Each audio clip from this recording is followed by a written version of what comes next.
Sebenarnya nggak ada dualisme. KONI itu hanya satu. Oke. Ya, cuman ada orang yang mengaku KONI. Oke. Ada orang yang mengaku KONI. Kalau sudah ADART sebagai kitab suci KONI ditabrak sana sini, apa yang harus kita harapkan ke depan ya?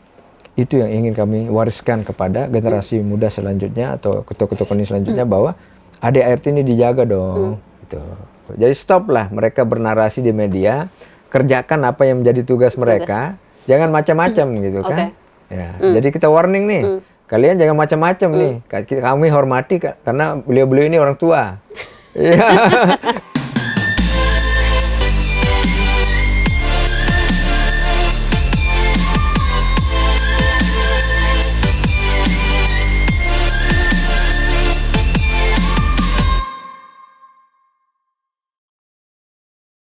Halo Tribuners semua, selamat datang di Trilogi Tribun Lombok, Dialog dan Inspirasi bersama saya Lailatun Niam. Nah, kali ini saya kedatangan narasumber tokoh pemuda di Lombok Tengah. Kita akan menggali inspirasi apa saja yang akan dibawakan untuk Lombok Tengah ke depannya. Di sini sudah ada Pak Samsul, Bung Samsul Komar. Panggilnya bisa Bung? Boleh, Bung. Bang aja lah. Terserah. Oh, terserah. Sehat, Bang? Alhamdulillah. Terima kasih Bang sudah hadir. Ya, Mbak Niam. Niam, betul. Niam, sulit namanya. Niam, ya. Enggak, Niam. Ya. Bang, ini kalau kita berbicara tentang Lombok Tengah kan sedang jadi perhatian ya. Ya. Adanya sirkuit Mandalika, kemudian pariwisatanya juga sedang berkembang-kembang ya. Bagaimana Abang melihat potensi ke depannya, kemudian masyarakatnya ke depannya tuh gimana, Bang? Ya, sesuai dengan keinginan pemerintah daerah, baik itu kabupaten maupun provinsi, Lombok Tengah juga akan di label sebagai sport tourism. Iya, betul. Sehingga ada integrasi antara olahraga dan pariwisata. Oh, tentu saja. Itu yang menjadi salah satu andalan kita. Karena apa? Sirkuit juga kan satu-satunya di Indonesia. Iya. Ada di Lombok Tengah. Ada di Lombok Tengah. Ya. Artinya memang Lombok Tengah ini selalu menarik. Banyak hal, bukan hanya sirkuit. IPDN-nya di Lombok Tengah, Poltekparnya di Lombok Tengah. Dermaga internasional pelabuhan ikannya juga di Lombok Tengah gitu. Memang Lombok Tengah ini kaya raya. Potensinya luar biasa. Harus digarap betul, Bang. Nah, ini juga tantangan kenapa SDM-nya juga harus siap-siap. Jangan sampai jadi penonton di Lombok Tengah. Orang Lombok Tengah jadi penonton di Lombok Tengah ya. Sehingga memang kita dorong bagaimana kemudian Lombok Tengah ini, anak-anak muda khususnya di Lombok Tengah ini menjadi garda terdepan sebagai ujung tombak, bagaimana kemudian Lombok Tengah ini menjadi daerah yang tidak membuat sumber daya manusianya, yaitu anak-anak mudanya, menjadi orang-orang yang tidak digunakan. Harus ikut berpartisipasi mereka di situ ya. Sehingga saya kan menggeluti banyak organisasi di Lombok Tengah ya, banyak organisasi. Untuk apa? Untuk merangkul teman-teman muda ya, anak-anak muda, baik itu di UMKM, kemudian di olahraga, kemudian di organisasi-organisasi kepemudaan, ya, sebagai elemen-elemen yang tidak bisa kita pisahkan untuk membahu membangun Kabupaten Lombok Tengah. Ya, tapi kadang bahkan aktif sekali ya di organisasi kepemudaan. Alhamdulillah. Banyak sekali organisasi yang diikuti dan jadi garda terdepan untuk menggerakkan anak-anak muda. Tapi Abang melihat anak-anak muda di Lombok Tengah, Lombok, NTB ya secara keseluruhan itu menghadapi proses perkembangan pariwisata sport tourism kita tuh sudah sampai mana, Bang? Sebenarnya ini juga harus ditunjang sama pemerintah daerah masing-masing ya. Kalau kita berbicara semua, Lombok Barat, Lombok Tengah, Lombok Utara, ini kan sebenarnya satu kesatuan yang harus saling kait-mengkait ya, tidak ya, berinteraksi. Nah, sehingga memang dana juga sebagai salah satu ya. Dana pendanaan ini salah satu daripada penunjang dari sport tourism dan kegiatan-kegiatan lainnya. Dan saya lihat animo masyarakat muda ya, pemuda-pemuda kita ini sangat tinggi sebenarnya, Mbak Niam ya, sangat tinggi.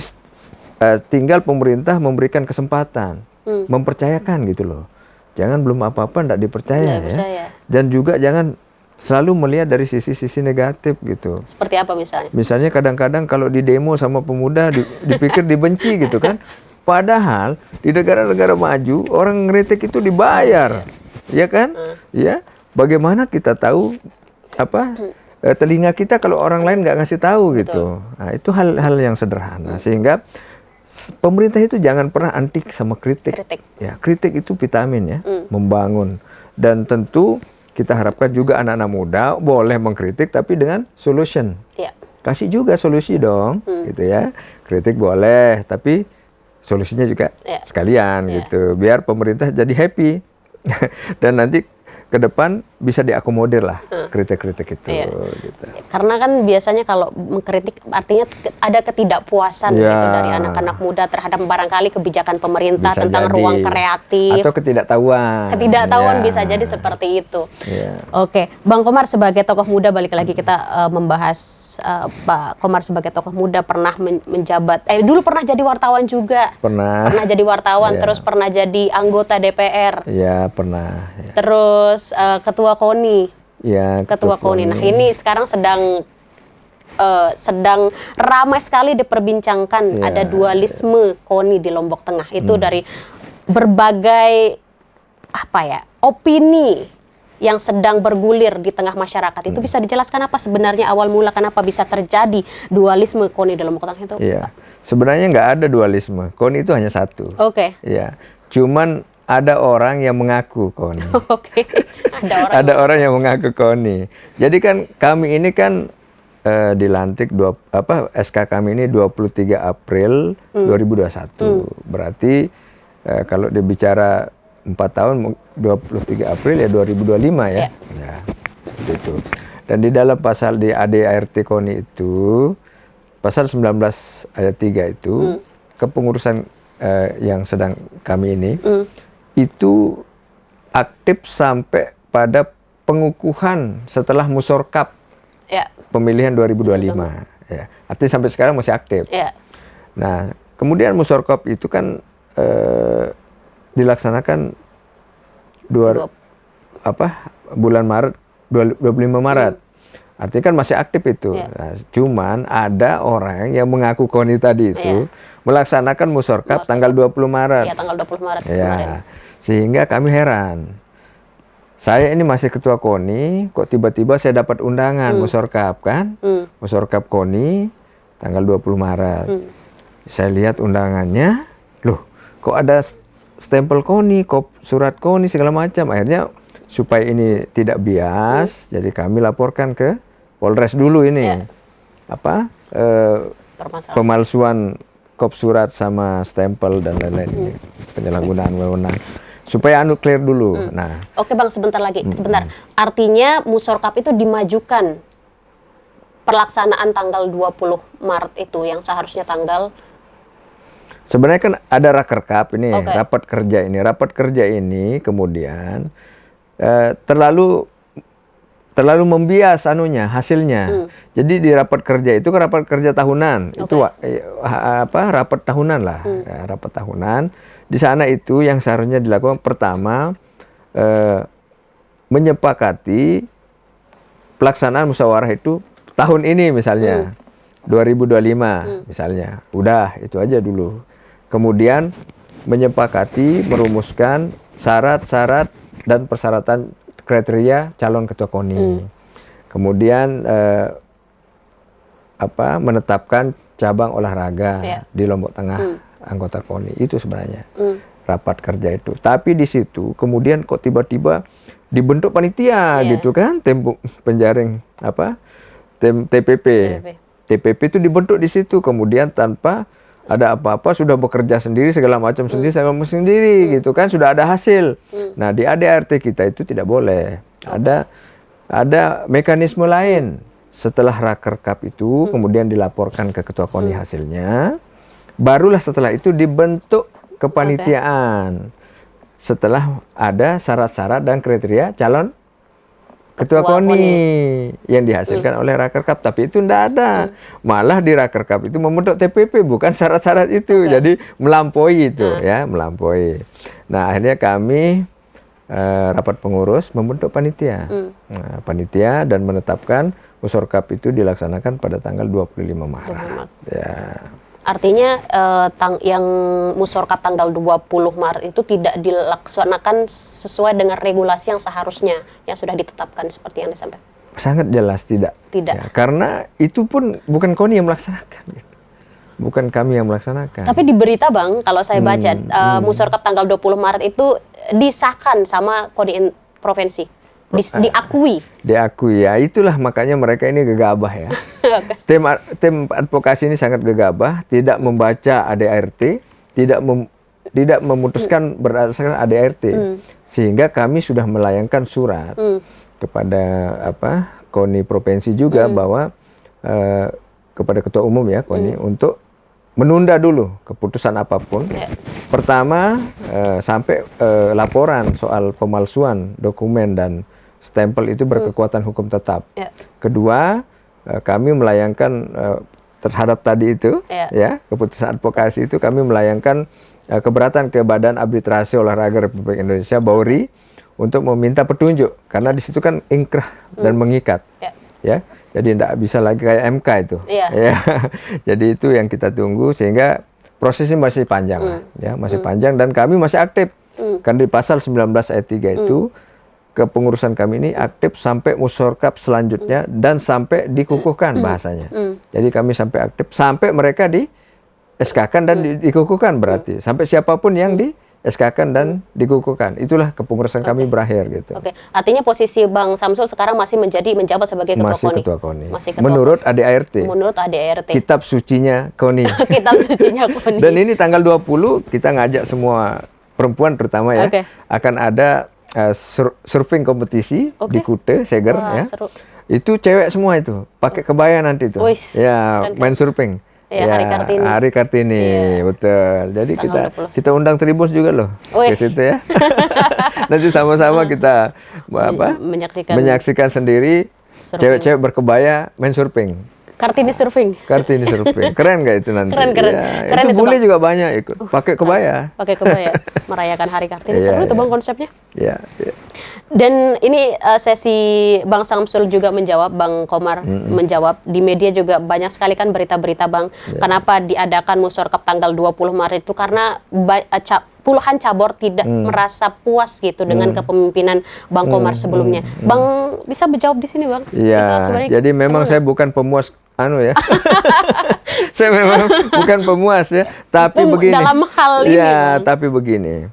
Sampai kemarin menjelang cabur, beberapa cabur ada 10-15 cabur itu minta tanda tangan saya kok untuk rekom SK mereka. Dari nggak puasnya dari mana gitu. Ya, sampai kemarin nggak ada masalah. Komunikasi baik. Kemudian ada yang bilang soal pendanaan. Dana itu dikelola Dispora bukan KONI. Ya. Jadi dana pembinaan itu Dispora yang kelola. Bukan KONI. Dari mana mereka nggak puas ke KONI? Ya harusnya nggak puas ke Dispora gitu kan. Barangkali para cabur ini merasa tidak begitu diperhatikan dan diurus dalam hal pendanaan itu. Kan yang pegang Dispora, bukan KONI. Jadi harusnya protesnya ke Dispora ya. Protesnya ke Dispora. Ya. Jadi untung-untung aja kita masih baik-baik lah ini kan artinya kita tidak kan olahraga itu harus sportif ya. Jiwa olahraga itu sportif, nggak boleh baperan, nggak boleh dendam ya. Di mana-mana kalau olahraga itu habis tinju, pas tinju itu boleh kita KO-in lawan, tapi setelah itu rangkulan ya. Jadi itulah sportivitas olahraga. Jadi nggak boleh ketika dulu kalah di Musyorkap 2021 orang-orang ini masih oknum ini kok 45 orang kok nggak banyak sebenarnya. Oknum 45 orang. 45 orang ini masih dendam, belum move on. Jadi dendam apa dulu nih Bang? Dendam karena kalah. Kalah dulu kan. Ya, jadi itulah yang mereka kemudian menghasut ya, membawa api ke teman-teman cabur baru yang tidak paham apa-apa. Mengatasnamakan kekuasaan. Ya. Karena apa? Kita tidak ada masalah siapapun mau nyalon jadi KONI. Berhak semuanya. Karena terbuka untuk semua. Terbuka. Cuman kan ada juga aturan di atas yang harus kita patuhi, ikuti. Permenpora 14 tahun 2024. Itu jelas syarat-syarat menjadi calon ketua KONI. Salah duanya ya. Satu, itu pernah menjadi ketua cabur atau organisasi olahraga prestasi paling sedikit 5 tahun. Jelas itu. Nggak perlu kita tafsirkan mau sarjana apa gitu ya, mau kuliah sampai mana, jelas itu satu. Kedua, tidak boleh memegang organisasi olahraga prestasi yang lain, artinya cukup satu. Cukup satu, fokus. Nah sementara ya yang mereka usung ini, Sekda Lombok Tengah ini, pertama tidak pernah tidak Disebut cukup. lagi. Ya nggak apa-apa ya ini kan kelihatan. Ya, terbuka memang. Terbuka. Tidak pernah 5 tahun menjadi pengurus cabur, ketua cabur apalagi, dan memegang 2 organisasi olahraga prestasi yaitu IMI sama sepeda isi. Nah, itu saja sudah menjawab sendiri gitu. Kok dipaksakan? Sudah wadahnya nggak jelas ya, sudah wadahnya nggak jelas, isinya juga nggak jelas gitu. Harusnya kan yang itu tadi tim advokasi itu wadahnya dulu yang dilihat, bukan isinya. Ya, mau sampai ke Narmada pakai apa gitu loh. Oke. Ada SIM-nya nggak mobilnya ini gitu, ada STNK-nya nggak gitu. Itu kan sebenarnya sederhana gitu. Ada kapasitasnya nggak? Ya, Nah, jelasnya gitu. Itu dia, sederhana. Ya nggak usah ribet-ribet. Tapi kan ini Bang, kalau terus dibiarkan bergulir, masyarakat juga makin pusing gitu, makin riweuh gitu dengan berbagai opini, berbagai saling tanggapi menanggapi. Pernah ada duduk bareng nggak ngobrolin ini gitu? Kami welcome, karena kami membuka sekretariat, sampai sekarang kan kami di sekretariat KONI nih. Oke. Kami membuka sekretariat hampir 24 jam. Hampir 24 jam. Artinya siapa saja yang pergi ke sana kami terima. Ya mau minta rekomendasi, yang jadi polisi banyak kok yang minta rekomendasi saya, dan tidak pernah ada main uang, main apa di KONI itu. Ya karena posisinya masih menjabat Ya. jabatan itu. Artinya itulah kita terbukanya. Sehingga belum pernah ada orang yang berusaha untuk berdiskusi dengan kami, baik itu cabur yang mengaku dirinya tidak setuju lah, tidak pernah ada diskusi sama kami. Padahal sekretariat itu kan rumah besar cabur. Iya. Silakan dong pulang ke rumahnya ngomong sama orang tuanya kan. Kan kami ini bapaknya cabur. Ngomong dong sama kami. Nggak ada yang ngomong. Nggak ada yang pernah ngomong lah. Intinya. Tiba-tiba di belakang gerasa gerusuk macam. Makanya karena kan di media sosial itu terus saling tanggap menanggapi, dan ini kalau digoreng bakal jadi lebih parah lagi Bang. Digoreng gosong. Digoreng gosong bisa kebakaran tuh Bang kalau Iya. dibiarkan terus begitu. Ya nanti kan ada pada saatnya. Yang pasti saya pernah menjadi 2 periode menjadi ketua Federasi Panjat Tebing Lombok Tengah. Tidak pernah tidak menghasilkan emas di setiap event baik nasional maupun internasional. Alhamdulillah. Jadi saya juga meninggalkan legacy yang baik di panjat tebing. Jadi kita membangun wall, ya, wall climbingnya sudah ada, bouldernya ada, semuanya ada. Baru kita tinggalkan. Begitu juga di KONI. Saya ingin meninggalkan legacy yang baik, warisan yang baik, warisan yang tidak kemudian merusak tatanan. Kalau sudah ADART sebagai kitab suci KONI ditabrak sana sini, apa yang harus kita harapkan ke depan ya? Itu yang ingin kami wariskan kepada generasi muda selanjutnya atau ketua-ketua KONI selanjutnya, bahwa ADART ini dijaga dong, gitu. Jangan dirusak, gitu. Memang seharusnya seperti itu, setiap pemimpin harus meninggalkan legasi yang baik dan jangan dirusak pokoknya. Ya. Regenerasi yang baguslah demi kebaikan anak muda dan Lombok Tengah maju sejahtera. Betul, Gitu. betul. Kok betul. Jadi kedepannya tuh bakal seperti apa nih Bang? Ya kita serahkan kepada provinsi. Oke. Ya karena. Tapi kan provinsi sudah mengakui. Tapi SK-nya belum ada. Oke, masih menunggu itu. Masih menunggu. Karena mereka ini tim advokasi ini sebenarnya hanya memberikan masukan ke ketua, bukan kemudian ngomong ke media ngawur ngidul gitu. Jadi stop lah mereka bernarasi di media, kerjakan apa yang menjadi tugas mereka, jangan macam-macam gitu kan. Ya, jadi kita warning nih, kalian jangan macam-macam nih. Kami hormati karena beliau-beliau ini orang tua. Ya, kami yang muda ini hormati, tapi jangan melampaui gitu. Kita warning dia. Yang macam-macam. Nanti kita konfirmasi juga ya semua. Iya, bagus. Oke Bang, atau ada hal yang ingin disampaikan terkait dengan berbagai konflik, bukan konflik sih ini. Ya, anggap kemelut lah. Kemelut biasa. Oke. Jadi badai semua pasti berlalu. Nanti akan timbul pelangi yang indah. Jadi kami berharap ya, pertama ya tentu kita kan sudah menjalankan ini sesuai dengan rule-nya. Kemudian proses hukum itu juga harus kami jaga. Ya. Karena ini juga sebagai satu warisan juga. Bagaimana kemudian orang jangan seenak perutnya, pakai stempel, pakai kop surat, ya, pakai dokumen semua maunya. Ini kita dorong di aparat hukum, alhamdulillah sudah dipanggil semua saksi-saksi semuanya, sehingga prosesnya ini kami harapkan bisa selesai. Nanti yang salah ya mempertanggungjawabkan perbuatannya. Ya. Kemudian di Bauri juga kami berharap Bauri bisa memutuskan dengan seadil-adilnya sesuai dengan ADART, karena di apa klausul di Bauri itu salah satunya adalah pelanggaran ADART. Ya. Dan kami berharap juga Pak Maury Hanafi, ya kami tahulah beliau ya, sepak terjangnya sebagai politisi tentu kami sangat paham. Beliau pun tidak mau mungkin meninggalkan legacy yang tidak baik ya, karena beliau ini orangnya memang sudah biasa dengan kesulitan juga. Saya pernah bermasalah semua segala macam ya. Dan saya yakin beliau ini tiba-tiba diberhentikan di situ tapi malah langsung moncer gitu kan. Nah, jadi kami sangat yakin beliau bisa lah mengambil keputusan yang tepat gitu. Pertanyaan ini demi apa? Olahraga kita di Lombok Tengah khususnya, olahraga prestasi kita. Karena apa? Karena 2018 Porprov 2018 Lombok Tengah urutan ke-6. Ke-6 dengan medali 25. Di bawah kami, kita bersama-sama dengan para atlet dan pelatih kemarin bisa melampaui target 30 menjadi 40. Dan naik di posisi keempat. Sudah naik kelas kita ini. Tinggal mempertahankan saja. Mempertahankan dan naik lagi. Insya Allah, mudah-mudahan target kita di Porprov 2026 itu 45 medali. 45 medali. Ya, dan atlet-atlet ini jangan terpengaruh sama isu-isu ini. Kalau terus digoreng, terpengaruh juga Bang. Jangan terpengaruh atlet ini. Segera tanyakan ke pengurus cabornya masing-masing ya, atlet-atlet ini mana dana-dana pembinaannya itu, supaya mereka bisa merasakan dan bersemangat lagi. Ya, kan sudah semua ini terima, ada 330 juta kemarin dari Dispora untuk cabur-cabur, untuk pembinaan atlet dan pelatih ya. Mudah-mudahan sudah diterima sama atlet dan pelatih ini dalam bentuk vitamin mungkin, peralatan mungkin kan, apa saja. Karena ini kan tujuannya untuk mencari bibit-bibit atlet baru. 1 tahun sebelum Porprov itu kita sudah siap sebenarnya.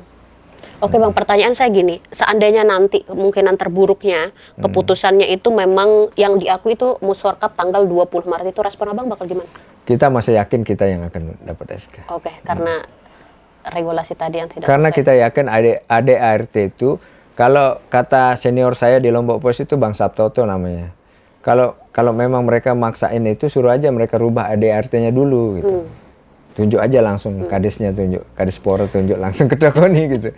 Jadi merubah ADART dulu. Kalau sampai dirubah ADART mungkin juga kita kalah. Kan itu kitab sucinya gimana Mungkin kita kalah kalau dirubah ADART-nya. Tapi kalau masih menggunakan ADART KONI yang sah, insya Allah kita pasti menang. Dan Makumar akan terus berjuang untuk itu? Saya akan terus berjuang untuk dan atas nama olahraga Lombok Tengah dan mempertahankan aturan. Mempertahankan. Oke Bang, terakhir. Mau kemana cepet-cepet? Atau ada yang Abang mau sampaikan? Belum ada, aja. Kita ngobrol. Iya. Kalau ini cukup ya Bang untuk yang KONI, atau ada yang mau disampaikan selain dari yang tadi? Biar clear gitu. Di sini sesi Abang menjawab dari berbagai tuduhan. Sejauh ini cukup lah, ya. Karena kita sudah lalui semua proses. Sudah selesai juga Muswarkap kita sudah selesai. Laporannya sudah selesai, ya. Tinggal menunggu SK aja.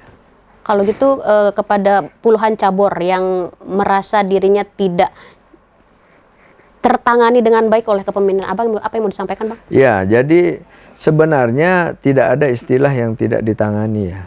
Jadi cabur ini kan ibarat tadi saya sampaikan. Banyak loh itu Bang, 35 yang anggota, ya klaim aja kan.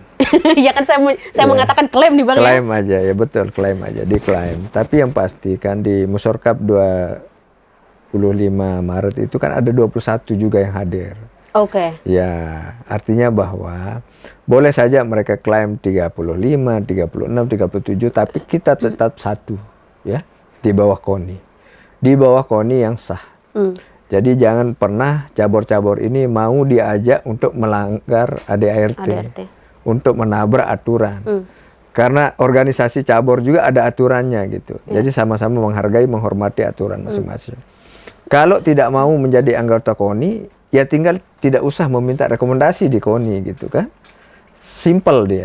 Ya, jadi jangan membenci KONI karena orangnya misalnya, karena figurnya misalnya. Dan kita selalu welcome bicara. Jadi memang tujuan kita itu bagaimana kemudian cabur-cabur ini melahirkan atlet-atlet yang mumpuni. Kita tidak usah ikut berpolitik sini sana sini. Saya juga tidak pernah ngajak orang berpolitik di KONI itu. Seharusnya Saya ini orang politik. sudah seharusnya seperti itu, Bang. Iya, makanya. Pernah enggak saya misalnya pilih A, pilih B? Enggak pernah. Silahkan.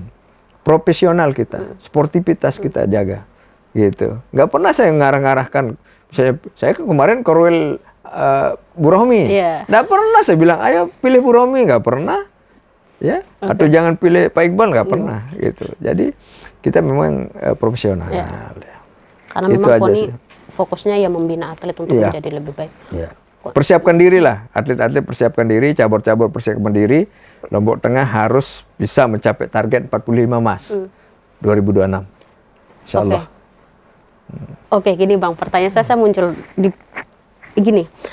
Kalau menurut Abang ya, dari pihak sebelah itu melakukan musyawarah dan ingin mengambil alih KONI itu dengan alasan apa selain tadi karena kalah dan apa tujuannya? Kalau menurut Abang itu apa? Mereka kan dijanjiin lebih besar pendanaan. Waduh. Ya, dijanjikan ya. Ya namanya janji kan bisa ditepati, bisa enggak namanya janji. Tapi yang saya ingin katakan bahwa ini kan dananya sumber dananya dari APBD. Jadi siapapun ketua KONI pasti dari APBD, kecuali ada orang yang mencalonkan diri jadi ketua KONI, kemudian masukkan uang pribadinya 1 miliar ke rekening KONI, itu baru beda. Ya, itu beda. Siapa yang berani begitu, Bang? Ya, kalau ada yang berani begitu, kita siapkan karpet merah lah. Oke. Ya.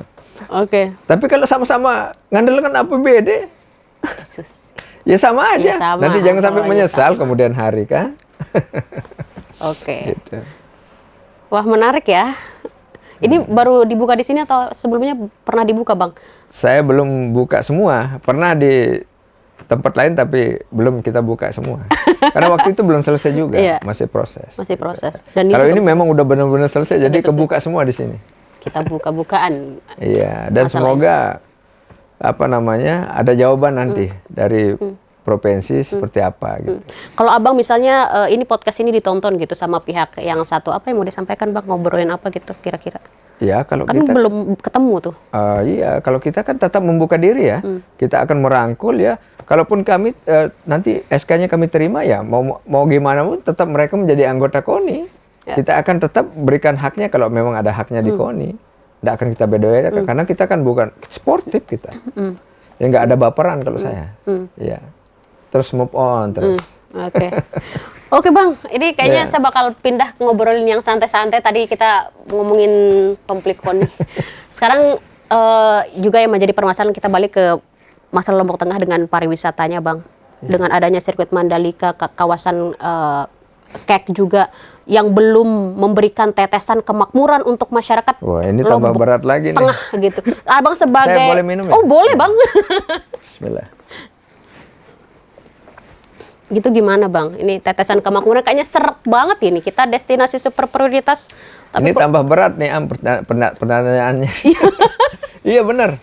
Iya, Karena saya ini kan pejuang lahan Mandalika Nah, juga. maka dari gitu. itu harus kita bahas, Bang. Jadi ini kan dari 1.700 hektar yang diklaim oleh ITDC sebagai kawasan ekonomi khusus Mandalika, ada sekitar 400 hektar yang oleh Kesbang Poldagri waktu menjadi tim kemarin penyelesaian sengketa lahan itu dinyatakan belum dibebaskan. Belum dibebaskan. Sehingga setiap akan ada event MotoGP maupun event dunia di Mandalika itu selalu ada demo, selalu ada aksi, ada protes. Ini sebenarnya harus diselesaikan sama pemerintah. Nah, kita berharap Gubernur Iqbal ini bisa memfasilitasi masyarakat yang belum selesai ini. Karena apa? Ada yang salah bayar ya dulu. Ya. Ada yang salah bayar, ada yang belum dibayar, Belum. ada yang in club istilahnya. Sudah pasti dibayar tapi belum dikasih duitnya. Ya. Ini yang harus diselesaikan permasalahan ini. Ada sekitar 300 sampai 400 hektar dari 1.700. Oke. Masih banyak juga ya? Banyak. Seluas. Masih luas. Ya. Ya, ini juga. Terus kita juga dorong ITDC ini. Yang mana sih yang sudah investasi di STDC? Oke. Kan baru Pullman. Oke. Pullman pun saya lihat itu dari APBN, ya, dari negara itu, bukan swasta. Nah, ini ayo dong, ITDC jangan mahal-mahal kalau nyewain lahan itu. Terus jangan juga nyewain yang kapasitasnya harus besar gitu, harus di atas 5 hektar. Kan nggak mampu pengusaha kita di Lombok ini, lokal-lokal. Supaya pengusaha lokal juga mampu nyewa, mampu berkontribusi juga, ya 2 hektar, 1 hektar gitu. Oke, saya antara Pemda dengan pengelola Kek Mandalika itu belum menemukan jalan tengah, karena dari pengelola Mandalika, sirkuit Mandalika, MGPA, ITDC itu masih belum merasa ada support dari Pemda. Kemudian Pemda juga mempertanyakan hal yang sama seperti tadi. Ini ITDC apa sih untungnya? Apa MGPA apa sih untungnya gitu? Dan selama ini kita berasumsi ya, Ini bisa ditayangkan nggak sih? begitu ada sirkuit kan PAD kita besar nih. Ternyata kan selalu rugi. Laporannya ITDC ini, MGPA apa? Iya, selalu rugi kan laporannya. Nah, itu yang kemudian kita gimana caranya supaya untung gitu. Gimana caranya, Bang? Ya, pertama kan investasinya jangan terlalu diperketat ya. Jadi sewa lahannya itu tadi itu dipecah-pecah aja. Berapa yang kemampuan aja investor itu udah. Itu jangan harus 10 hektar, 5 hektar, enggak mampu juga orang. Orang nyewa terlalu banyak gitu. Kemudian persoalan lahannya ini diselesaikan. Supaya enggak ada yang mengganggu lagi. Kan orang iklim investasi itu harus nyaman, harus aman gitu. Ya kalau orang datang tidak nyaman yang kalau di demo berpikir ngapain gitu. Ngapain kita mau bangun hotel besok di demo kan gitu. Kita belum, kayaknya kita udah siap nggak sih Bang dengan segala cita-cita, visi misi Lombok maju, sejahtera, bahagia? Harusnya siap ya. Harusnya siap. Karena Lombok Tengah aja udah kaya raya. Belum lagi tambang-tambang di NTB ini. Udah di mana Bang bisa mengklaim Lombok Tengah kaya raya? Yo, Lombok Tengah kaya raya itu kan tadi kita sudah bahas, semua ada di Lombok Tengah. Tapi masyarakatnya nggak sejahtera, Bang? Nggak tahu kalau itu. Loh, aku nggak tahu. Bocor sana, bocor sini. Nanti berat, nanti di bredel tribunnya kalau. Ya kan itu tergantung abang mau beropini apa enggak gitu. Nggak kan. beropini kalau saya fakta. Karena saya pelaku, saya ketua Komisi 2. Kenapa saya menanyakan ini Bang? Kalau kita lihat memang tadi potensi Lombok Tengah itu luar biasa. Akan tetapi masih banyak masyarakat Lombok Tengah itu yang di bawah ke garis kemiskinan. Tetesan kemakmuran adanya Mandalika itu nggak nyampe ke masyarakat. Nggak nyampe, 18% masih di kemiskinan kita. Makanya kita uji nih gubernur ini, bupati di periode kedua ini bisa nggak dia nurunin sampai 7% kemiskinan. Tantangan. Karena apalagi dengan kondisi saat ini ya, global yang begini, carut marut, ekonomi yang sangat berat, banyak PHK segala macam. Aduh, saya pesimis. Kok pesimis? Pesimis saya bisa menurunkan angka kemiskinan maksud saya. Ya kita berharap yang terbaik lah. Oh kalau berharap ya, kita berharap. Cuman dengan kondisi kayak gini sekarang ini, aduh. Cuma mudah-mudahan pariwisata sebagai penopang ini bisa menjadi salah satu sumber PAD yang baik. Ya. Baik. Karena apa? Karena memang kita berharap dari turisme ini yang tidak ada mati-matinya. Dan memang harus benar-benar digarap dan dimaksimalkan. Betul. Oke Bang, cukup saya rasa. Oke Mbak. Aman ya? Aman. Oke Bang, terima kasih banyak. Ini tadi sesi Bang Samsul Komar menjawab terkait dengan pandangan Bang Komar sebagai tokoh muda di Lombok Tengah. Bagaimana Lombok Tengah ke depannya dengan potensi pariwisata kita yang luar biasa. Dan juga ada sesi menjawab dari berbagai konflik adanya dualisme yang ada di KONI Lombok Tengah. Terima kasih Bang Samsul Komar. Sami-sami. Nanti kita akan ngobrol lagi. Kalau sudah ada keputusan kita berbincang lagi. Bagaimana keputusannya nanti kita akan update juga di tribunlombok.com. Saya Lela Toniam dan di sini ada juga Bang Samsul Komar. Pamit undur diri, sampai jumpa. Wassalamualaikum warahmatullahi wabarakatuh. Bang, terima kasih banyak sudah hadir.